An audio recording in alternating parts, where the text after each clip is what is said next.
اسم جورورندي چلنگو پرلوندی خسروی سر بلندی سردار میرو پاشا چین چین زلف و ریحان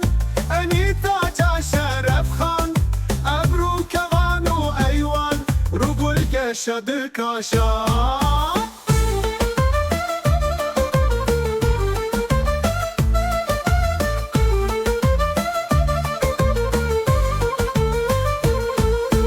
Çavindiraş süterin, kapuçla keşerin, sedef dirane zerin, zaman kalem tıraşa. Çen gevru bisker aşka, alma guharu gevher, gerdem binura mermer, singa sipi kumaşa. Melik sipi bilindindin,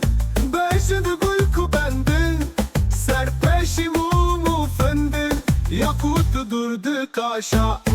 Çaku çelen bu bengin, fistan bi serdar rengin, ey seydaya ceger xuyn, ferma kewer temaşa.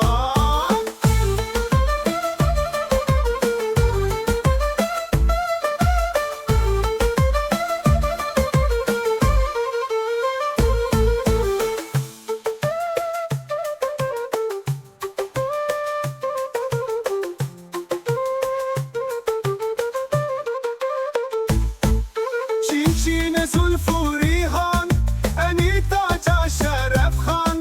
ابرو کوان و ایوان رو گل گشد کاشا چاوندرش süterin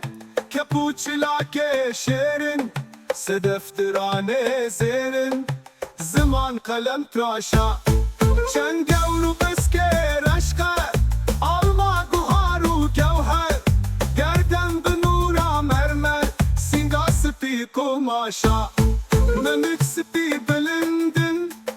Bejib gül kubendin Serpeşi mumu fındin Yakutu durdu kaşa Çaku çelen bu bengin Fistan bi serdar rengin Ey seydaya ceger xuyn Ferma kewer temaşa